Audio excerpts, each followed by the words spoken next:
Olá, este é um vídeo sobre a dor lombar, em particular a dor lombar neuropática.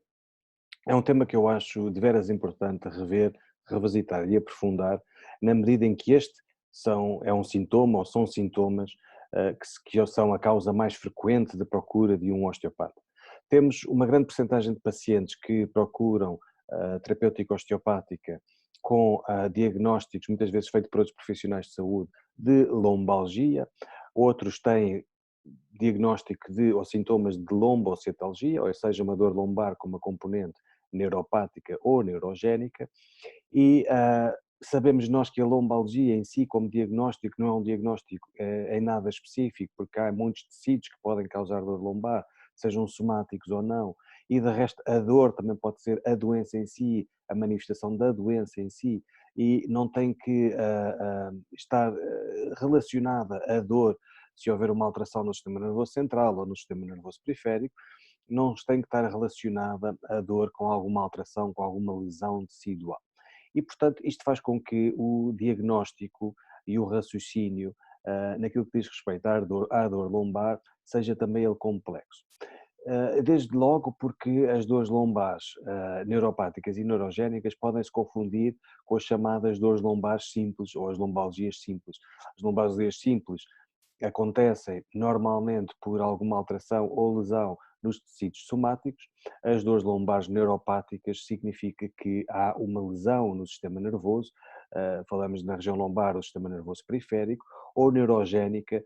A dor lombar neurogénica pode ser por alguma irritação no sistema nervoso periférico ou inflamação, um exudado inflamatório que circunda o tecido nervoso periférico ou mesmo dentro do tecido nervoso periférico. E há vários graus de lesão, vários tipos de lesão no sistema nervoso periférico. A questão é que, tanto como uma origem neuropática ou com uma causa neuropática ou uma lombalgia simples, às vezes o diagnóstico não é assim tão fácil porque se podem confundir uma com a outra em termos de sintomas e em termos de sinais. E no fundo é sobre essa complexidade também de diagnóstico e de raciocínio que levam inevitavelmente a uma terapêutica mais adequada ou menos adequada que eu queria então falar. Quando falamos em lombalgia com uma componente neuropática ou neurogénica, também falamos noutra causa muito frequente da procura de um osteopata, que são as lombocetalgias.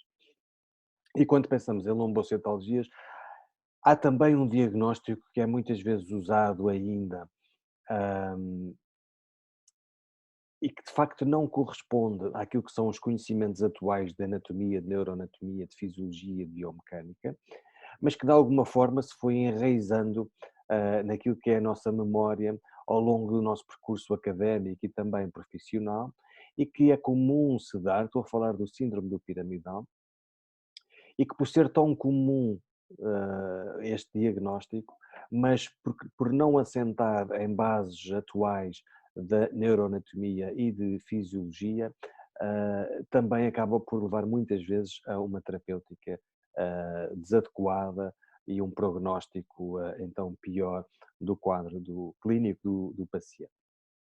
E, portanto, é sobre esses dois temas que eu queria expor neste vídeo, sobre estes dois temas, a dor lombar, em particular a dor lombar neuropática e o tal diagnóstico comumente usado como o síndrome do piramidal. Então, para entendermos a dor lombar neuropática e para entendermos porque é que a dor lombar com uma componente neuropática ou neurogénica pode ser confundida em termos de sinais e sintomas com a dita lombalgia simples, temos que revisitar aqui um bocadinho a neuroanatomia e perceber que a maior parte dos pacientes, de facto, uma grande percentagem de pacientes que têm uma dor lombar com uma componente neuropática ou neurogénica, têm um quadro clínico que se apresenta com manifestações sensitivas e ou motoras de um determinado trajeto, de um determinado território, de uma determinada raiz nervosa. Portanto, podemos ter dor ou alterações de sensibilidade ao longo de um dermatoma, ou podemos ter alterações motoras correspondentes a um determinado mioma. Isto é o quadro clínico mais comum e também aquele que é a grande percentagem ou uma grande percentagem de pacientes que apresenta dor lombar, em particular dor lombar crónica, com componentes neuropáticas. Porém, há uma outra percentagem de pacientes que não é assim tão pouca quanto isso, que pode ter uma dor lombar com uma componente neuropática ou neurogénica, que não tem que ter obrigatoriamente sinais e sintomas de dor referida ou num determinado território radicular. Portanto, temos que revisitar aqui a neuroanatomia para explorar melhor esta ideia. E, portanto, revendo aqui a neuroanatomia e relembrar que uma raiz nervosa, deixa-me só pôr aqui a caneta,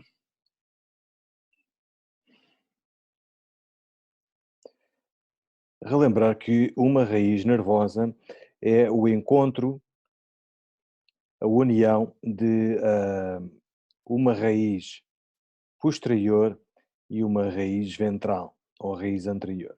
Portanto, as duas raízes, tanto a posterior como a anterior, juntam-se para formar então uma raiz nervosa. Depois esta raiz nervosa vai emitir vários ramos. Tem um ramo dorsal, tem um ramo, depois isto depende da região, como é óbvio, tem um ramo meníngeo. Sabemos que na coluna lombar não existe espinal medula, a espinal medula vai até L1, L2, D12. Portanto, este desenho serve só para ilustrar, para dar o exemplo daquilo que eu vou dizer a seguir. Depois de formar a raiz nervosa, então dizia eu, a raiz nervosa emite vários ramos, o ramo posterior ou ramo dorsal, um ramo meníngeo, tem também, a partir de uma determinada região, uns chamados ramos brancos e cinzentos, que correspondem à entrada e saída de gânglios do sistema nervoso simpático, portanto, a entrada e saída para gânglios de axónios do sistema nervoso simpático, melhor dizendo, e depois a raiz nervosa continua-se por aquilo que é um ramo ventral ou anterior, que é de facto um ramo de maior dimensões, de maior diâmetro, e são estes ramos ventrais, no fundo, que vão formar plexos. E, portanto, se eu desenhasse aqui vários ramos ventrais, ou vários ramos anteriores, correspondentes a vários segmentos vertebrais, e se os interligasse através de anastomoses, ia ter aquilo que nós conhecemos como os, então, plexos. Então, os plexos, seja em que região for, no fundo, são estas anastomoses dos ramos ventrais. E, portanto, estando estes ramos ventrais numa região até mais, está posterior, mas mais posterolateral, naquilo que diz respeito à coluna lombar, a maior parte dos pacientes, ou uma grande porcentagem de pacientes, apresenta-se com, em que a dor lombar tem uma componente neuropática, apresenta-se com sintomas radiculares, que correspondem ao território de uma raiz. Pelo menos se a inflamação, se o estado inflamatório for grande portanto, mais irritação do tecido nervoso, dos nociceptores, do epineuro, etc. Agora, o mesmo fenómeno, seja ele traumático, seja ele inflamatório, não tem que obrigatoriamente irritar o tecido do tecido nervoso dos ramos ventrais. Pode existir um fenómeno, o mesmo fenómeno, seja provocado por uma discopatia, um processo inflamatório, uma alteração qualquer mecânica que cria inflamação nos tecidos, pode essa inflamação, esse trauma, provocar uma inflamação que vai estimular, irritar, comprimir os tecidos, por exemplo, do ramo, o tecido nervoso do ramo posterior ou do ramo meníngeo. E, portanto, podemos ter aqui causas muito semelhantes, etiologias muito semelhantes ou mesmo iguais, que estimulam, irritam, comprimem os ramos dorsais ou os ramos meníngeos. E, portanto, este paciente, porque os ramos dorsais e os ramos meníngeos não criam anastomoses e não, por isso não criam plexos e por isso não têm um território sensitivo e motor ao longo do membro inferior, como vemos no plexo lombo-sagrado, e, portanto, a dor ou os sintomas do paciente, pese embora tenham uma causa ou tenham uma componente neuropática ou neurogénica, porque é a irritação do tecido nervoso, os sintomas do paciente podem ser só localizados à região lombar. E por isso às vezes cai-se no erro de diagnosticar e intervir a terapêutica de escolha ser uma baseada num diagnóstico que não é o correto, porque cai-se no erro de o facto do paciente só ter uma dor lombar, na região lombar, e não se ter uma dor referida ao longo do membro, então significa, posto de parte, um diagnóstico de uma causa ou com uma componente, seja a causa ou seja uma componente neuropática ou neurogénica. Olhando aqui para outro slide,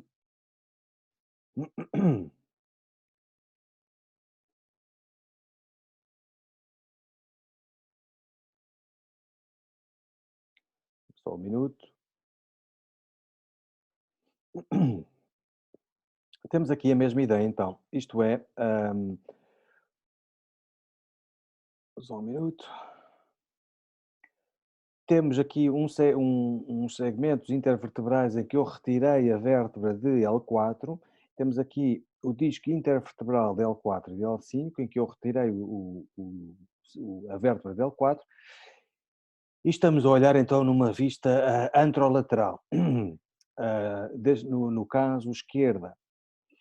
Como sabemos também, a cauda, portanto, na região lombar, como já não existe espinal medula, temos uma cauda equina, não é? No fundo, são as várias raízes dos segmentos lombares que vão descendo até saírem finalmente as últimas pelos buracos sagrados e que depois vão saindo abaixo do corpo vertebral na região lombar, mas que vão, no seu trajeto descendente, caminham juntas e depois acabam por sair abaixo do segmento vertebral até às últimas raízes sagradas. E, portanto, não temos o mesmo aspecto neuroanatómico que eu mostrei há pouco, de um ramo dorsal e de um ramo ventral, etc. Temos sim os ramos dorsais e os ramos ventrais a viajarem em conjunto e depois os ramos ventrais a saírem em cada segmento vertebral e para formarem plexos.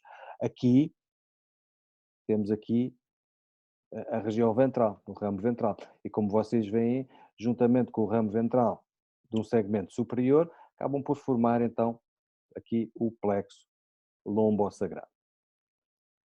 O plexo lombosagrado tem uma grande componente de L4 e de L5 e de L5S1, sobretudo de L5S1.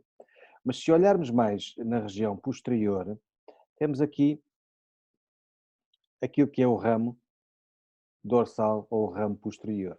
Portanto, ramo ventral ou anterior,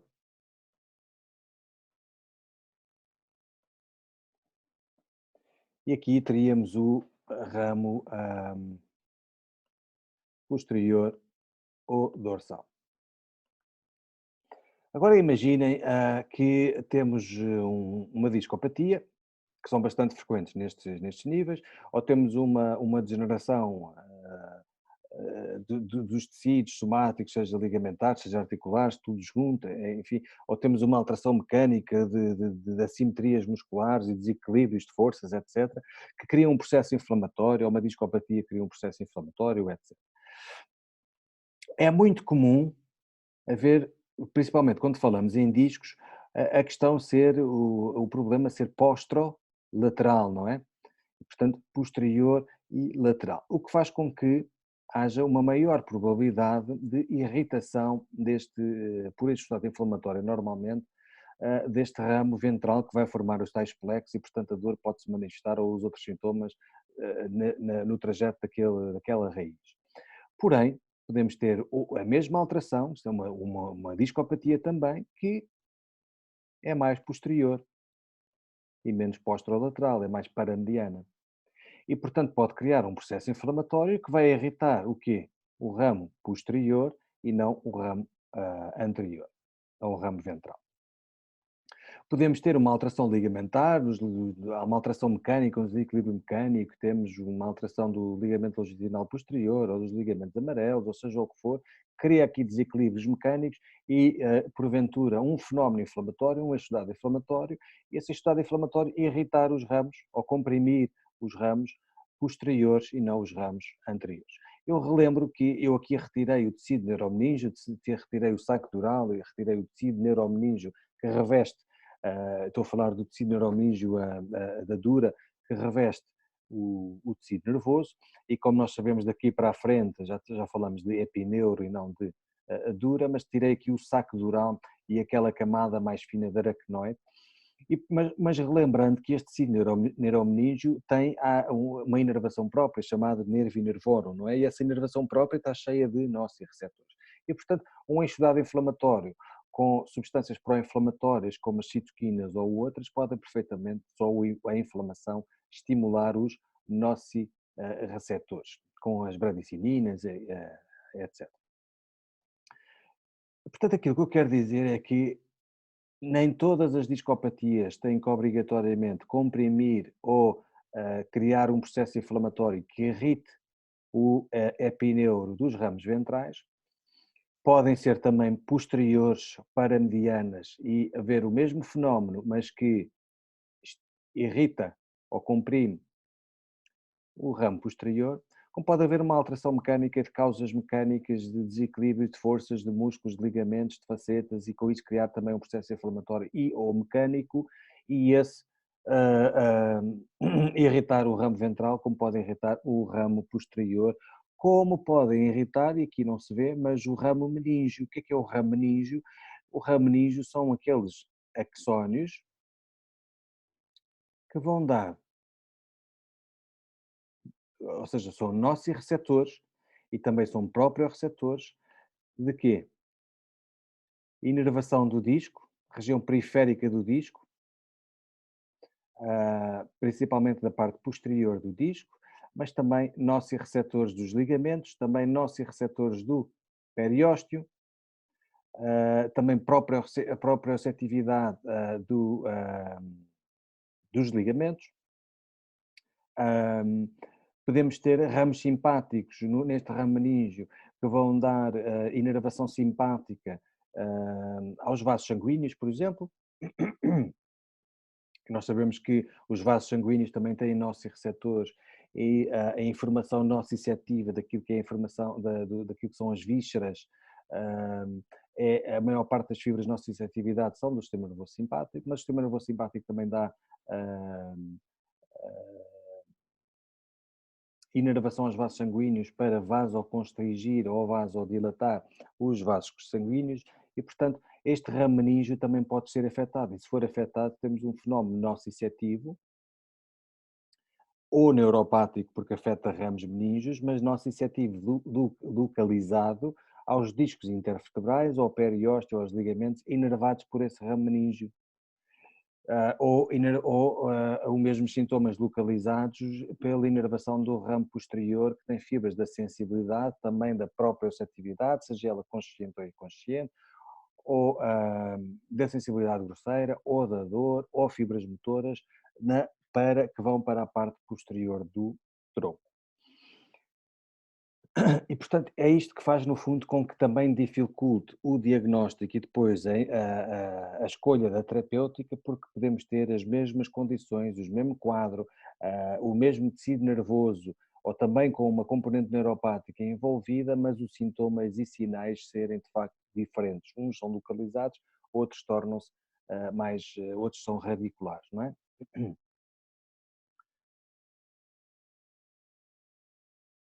Passando para o slide seguinte.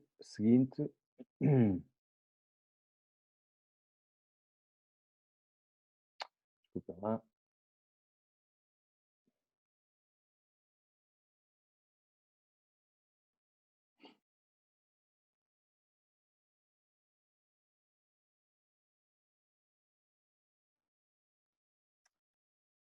Temos aqui um estudo bastante interessante que diz que entre 16% a 55%, e portanto é uma diferença grande, pacientes com dor lombar crónica podem ter uma componente neuropática associada à dor lombar crónica e não apenas nociceptiva.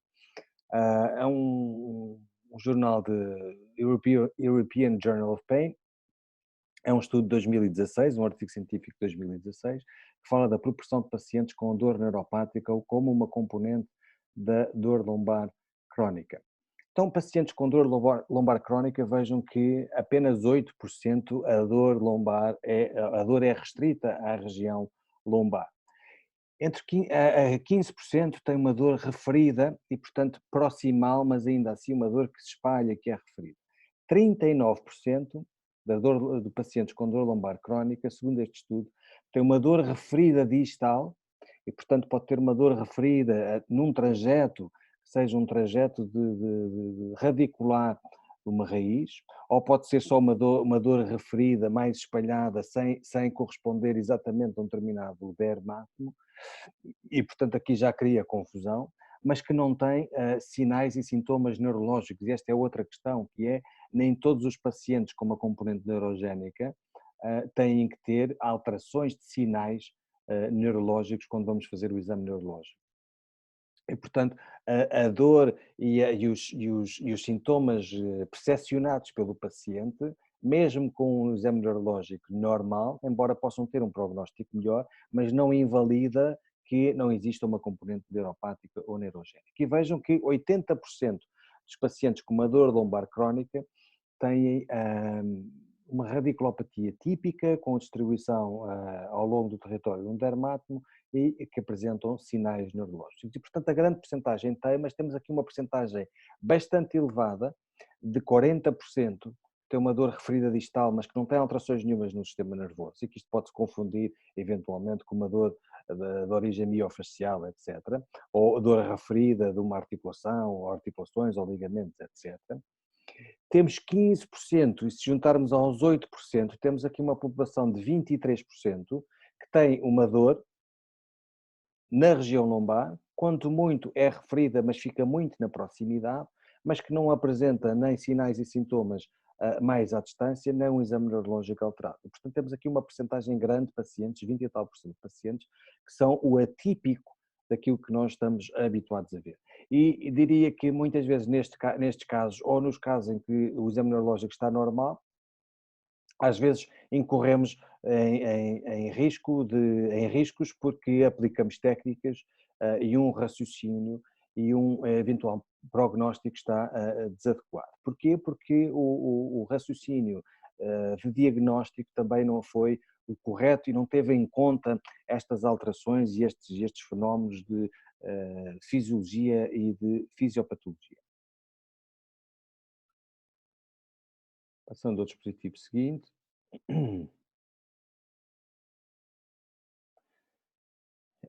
Então estes autores são interessantes, que isto faz parte de um parágrafo que eu retirei, faz parte de um estudo bastante interessante, que está no fim, em que diz que as causas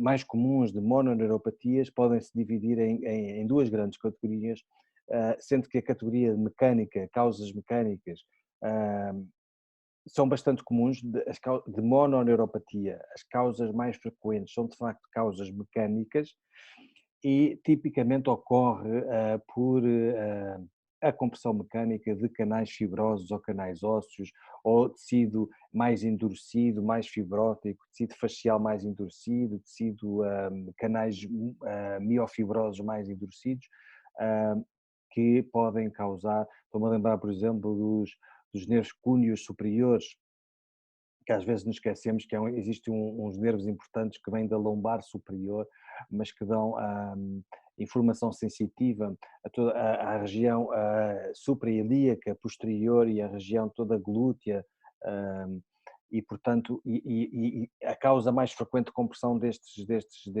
nervos periféricos são de facto quando trespassam a faixa tóraco-lombar. E portanto, e temos outras causas dinâmicas relacionadas com um determinado posição ou determinado gesto, determinado movimento do membro, e depois temos outras causas menos comuns, basicamente causas, massas que ocupam espaço, osteofitose, enfim, fratura, etc. Acrescentaria também que as causas não traumáticas mais frequentes para mononeuropatias são também as doenças metabólicas, como a diabetes. Passando a outro slide. Então, o que é que vemos em termos, quando falamos de dor lombar neuropática ou neurogénica, com uma componente neuropática ou neurogénica, as mais comuns são quais? Comecemos pelo fim. As radiculopatias, não é? Do plexo lombo-sagrado são as mais comuns, do plexo lombar menos comuns, do plexo lombo-sagrado, em particular L4, L5, L5, S1, são as mais comuns. Neuralgia dos nervos clúneos superiores.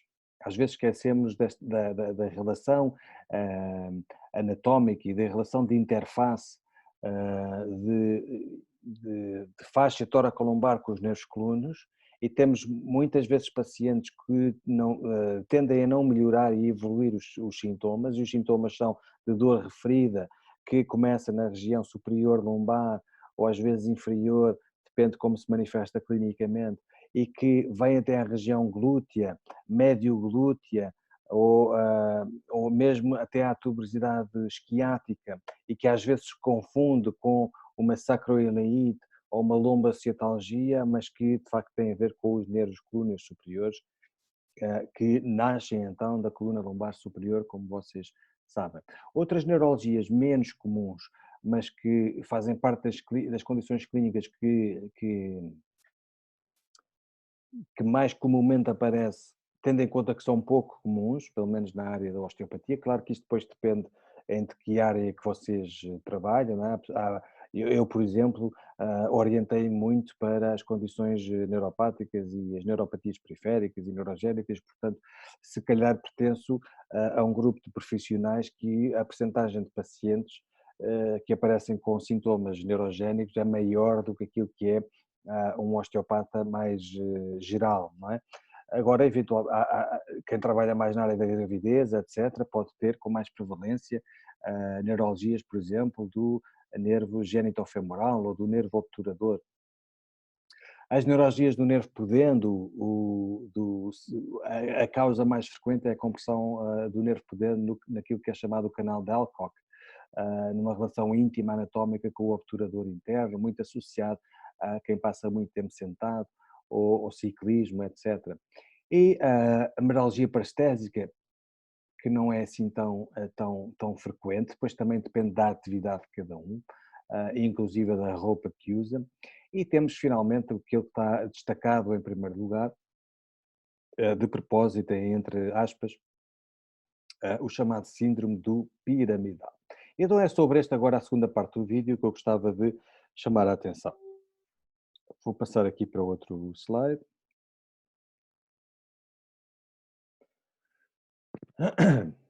Então, o síndrome do piramidal, que aponta como uma hipertrofia ou uma espasticidade do músculo piramidal, ou uma outra causa mais de origem infecciosa ou inflamatória, que não seja propriamente uma causa mecânica, em que comprime o nervo ciático. Mas o verdadeiro síndrome do piramidal é, na verdade, como vocês vão ver, aquele em que há uma pequena percentagem de pacientes, uma muito pequena percentagem de população, que tem de facto uma divisão, diria, anormal do grande nervo ciático.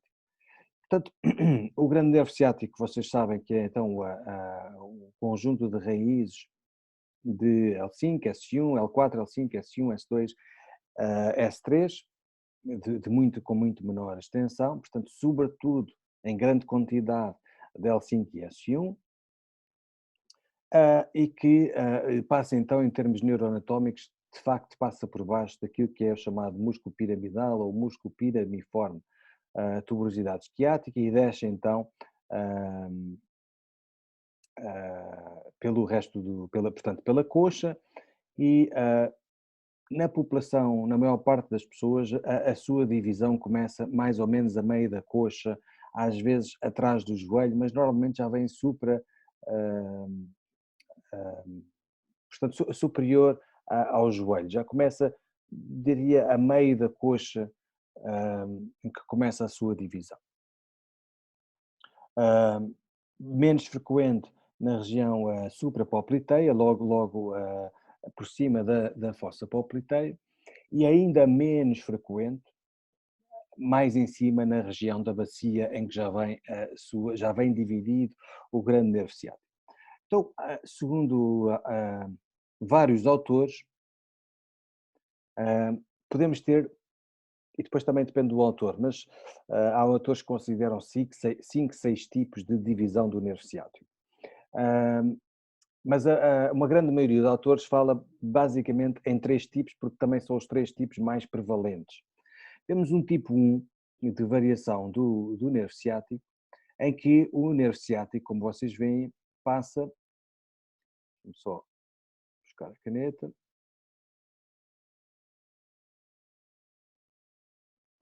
o nervo ciático passa por baixo do músculo piriforme ou piramidal. E, portanto, o grande nervo ciático, portanto, o conjunto das raízes que forma o grande nervo ciático, vem no mesmo tecido epineural, vem compactado no mesmo tecido nervoso, conjuntivo nervoso, ainda não dividido e que passa em que passam portanto passa este tecido conjuntivo nervoso como um todo e chamado por isso o grande nervo ciático por baixo do músculo piramidal. Este é o tipo 1 e é aquele que também é o mais comum. O tipo 2.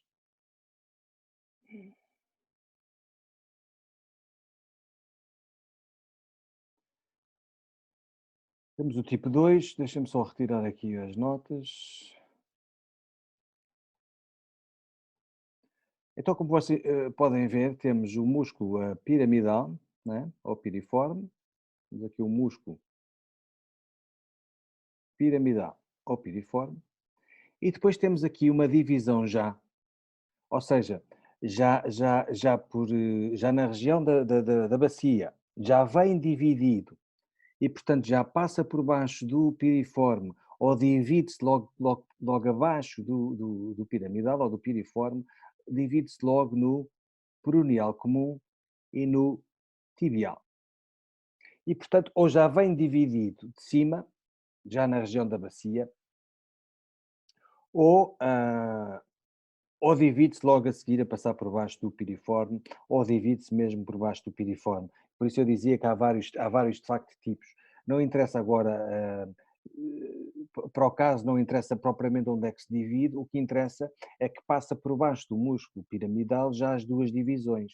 Quais são as duas? Do nervo peroneal comum e do nervo tibial. Finalmente, temos do tipo 3, a divisão do nervo ciático tipo 3.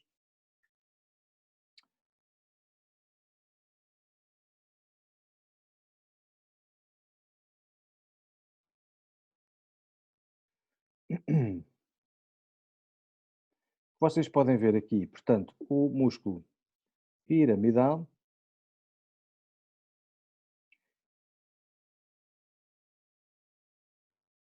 tem aqui o nervo peroneal comum. Deixa-me só ver aqui se. Queria só que reparassem neste pormenor. Temos aqui o músculo piramidal, e se vocês olharem para esta região, e se compararem a profundidade do nervo tibial aqui com o nervo peroneal, vocês veem que o nervo peroneal está mais superior. Se olharem para estas duas imagens, para estes dois nervos, que o nervo tibial está mais profundo e este está mais superficial. E se repararem ainda melhor, veem que o nervo peroneal, que o músculo piramidal está ali perfurado pelo nervo peroneal comum.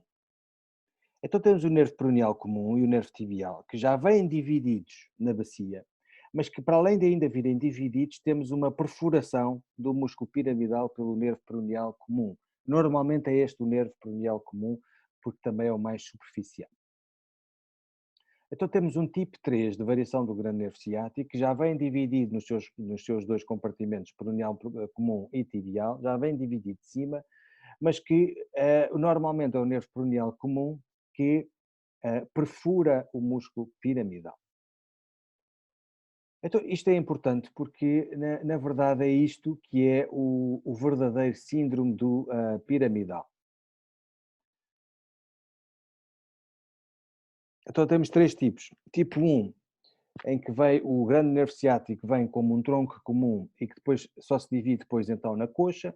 O tipo 2, em que já vem dividido, como dizia, pelo ramo tibial e o ramo peroneal comum, portanto já vem dividido de cima na pelvis, e que as suas divisões, portanto, passam as duas por baixo do músculo piramidal, e depois temos finalmente um terceiro tipo, em que o grande nervo ciático, para além de vir dividido em cima, o nervo peroneal comum, mais comumente ser este, perfura o músculo piramidal.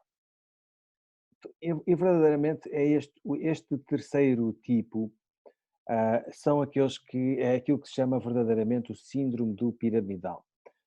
E já vou explicar porquê. Vejam aqui a percentagem de pacientes, segundo vários autores, então vários estudos, sendo que este último que eu vi remota a dezembro de 2011, uma variação do nervo ciático e a variação da divisão alta do grande nervo ciático na sua relação com o piriforme, do National Journal of Medical Research, do dezembro de 2011, em que inclui aqui vários pacientes,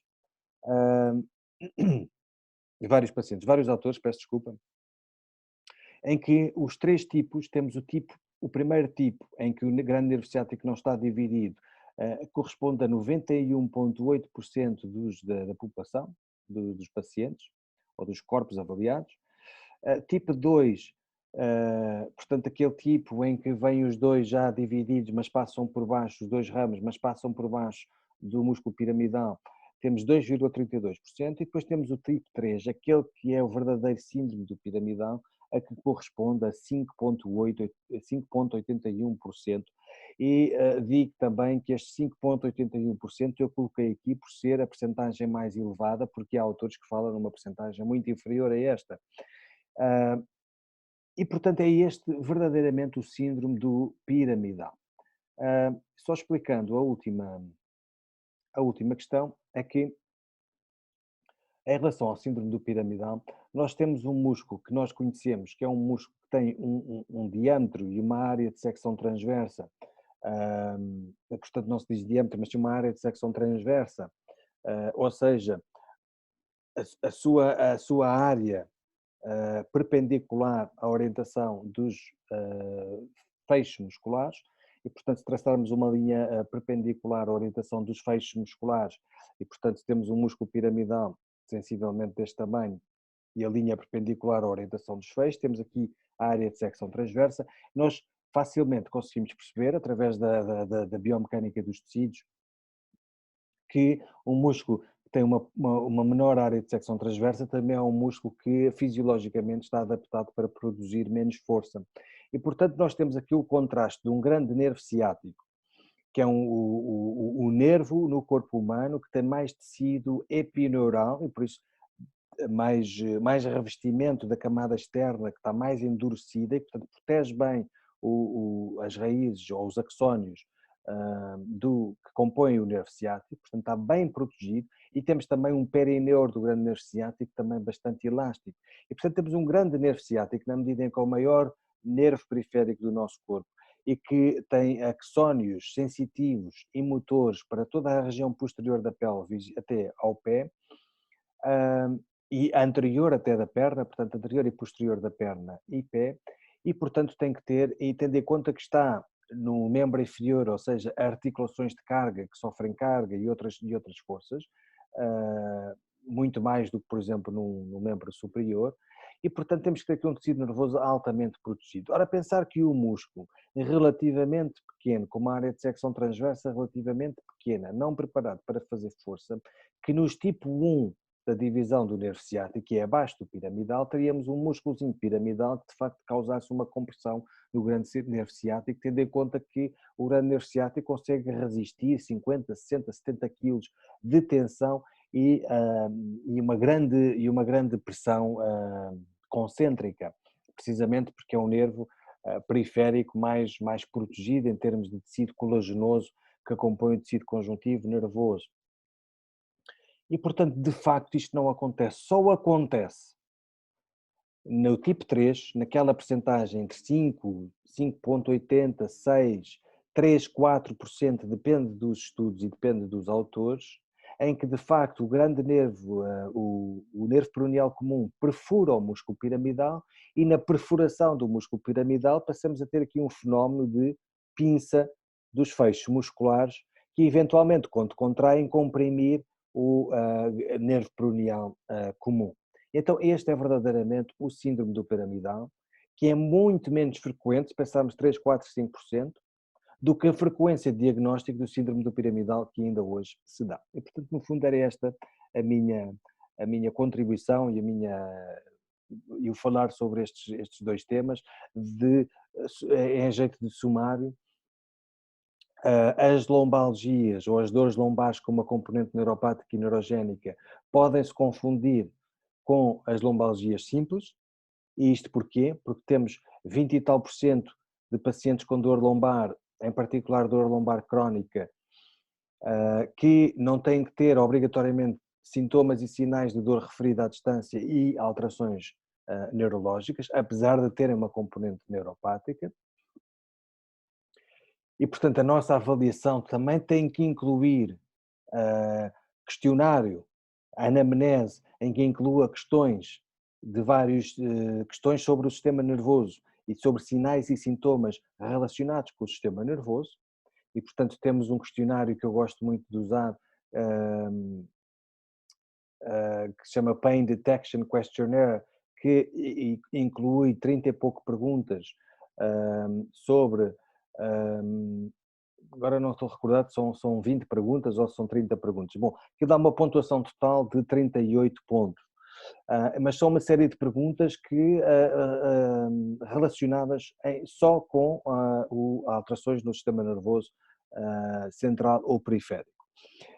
Comportamento da dor, etc, etc. Alterações de sensibilidade, etc. E, portanto, nestes pacientes, sabendo nós disto, temos que incluir perguntas específicas e um questionário específico para o sistema nervoso periférico e já agora central. Depois, fazer um exame neurológico robusto, com pés e cabeça, e avaliar bem as vias sensitivas e motoras de várias formas. Terceiro, criar fenómenos dinâmicos, de mobilidade, em que se avalia o tecido nervoso periférico de forma isolada ao resto dos tecidos somáticos. Por fim,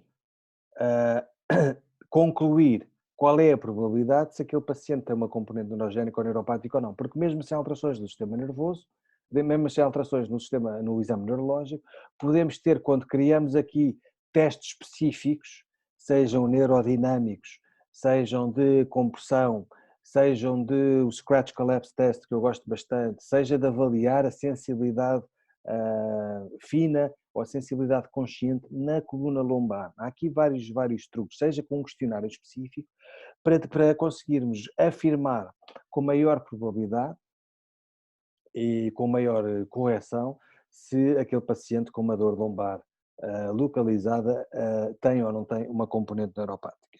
E por último, aquilo que eu falei foi também da relação do verdadeiro síndrome do piramidal com aquilo que é uma prática ainda relativamente comum de diagnóstico, que é para as lombocetalgias, fala-se muitas vezes sobre o síndrome do piramidal, quando na verdade a percentagem de pacientes que têm um verdadeiro síndrome do piramidal é muito, muito, muito pouca. Terminando só que nesta experiência de dor e os fatores que contribuem para a dor e para a modulação da mesma, tem a ver com muitos fatores que não são só mecânicos e que passam com fenómenos com a catastrofização, isto é, a forma como o paciente entende a dor e tem experiência de dor e experiencia a sua dor, e a forma como o paciente se vê no futuro e no presente em relação à sua dor, à sua doença, ao seu sintoma e as expectativas que tem e a esperança que tem. Estão relacionadas com aspectos evidentemente nociceptíveis, mas se repararem, a nociceptividade é que de facto aquela que neste quadro apresenta menor percentagem de fator contribuinte para a percepção de dor. E portanto, medo, privação de sono, fatores de stress, e nós sabemos que o sistema nervoso autónomo e o stress intervêm bastante, modulando, inibindo ou até aumentando a dor e o fenómeno inflamatório. As crenças, um estado emocional, e todas estas componentes são importantes quando avaliamos um paciente com dor e, em particular, um paciente com dor neuropática. E isto leva-nos também à questão de a forma como nós comunicamos com o paciente e os diagnósticos que damos. E muitas vezes, quando damos diagnósticos de síndrome do piramidal, é um músculo que está a comprimir o seu nervo ciático, ou tem uma lombalgia causada por uma hernia discal e está a comprimir o nervo ciático, este tipo de linguagem também pode interferir com o prognóstico, o progresso e o futuro dos sintomas e da experiência do sintomática do paciente, porque pode exatamente causar fenómenos de catastrofização, de ansiedade, de medo, de evitar determinados movimentos e determinadas posições, e isso também são fatores que contribuem para a experiência de dor e, portanto, a própria linguagem, para além do diagnóstico mais concreto, uma avaliação mais concreta e um tratamento mais adequado, a própria linguagem, sabe-se hoje, e há autores que falam bastante sobre estes temas, que é muito importante. Concluo só com as referências bibliográficas e, portanto, eu falava em autores que falam muito sobre a linguagem, foi um, foi um convidado até o ano passado a vindo a Portugal, o chamado o Dr. Oliver Thompson, que no seu doutoramento, e hoje em dia é doutorado, mas que basicamente o seu doutoramento e toda a sua atividade profissional enquanto docente foca-se muito então na linguagem usada na dor lombar crónica, e depois há outros autores onde eu retirei informação e que de facto são bastante importantes pelos estudos que fizeram, pelos artigos publicados, por aquilo que têm vindo a falar sobre estas temáticas. Espero que tenham gostado e até uma próxima, onde vou trazer um tema que também acho importantíssimo e que tenho sempre alunos a pedir para falar mais sobre isto, que é basicamente sobre a inflamação e os vários tipos de inflamação. E como é que um osteopata pode interferir naquilo que são as inflamações de origem traumática e qual é a nossa contribuição enquanto ferramenta manual na recuperação e numa melhor recuperação do tecido afetado e nomeadamente naquilo que diz respeito à formação de colagênio e à maturação de colagênio e como é que nós, enquanto intervenção manual, que a osteopatia é muito mais do que a intervenção manual, mas enfim, enquanto intervenção manual, como é que podemos potenciar esses aspectos regeneradores e reparadores nos fenómenos de inflamação e percebemos também os mecanismos fisiológicos de inflamação que às vezes também não são bem entendidos. Até uma próxima, espero que tenham gostado e continuidade de quarentena.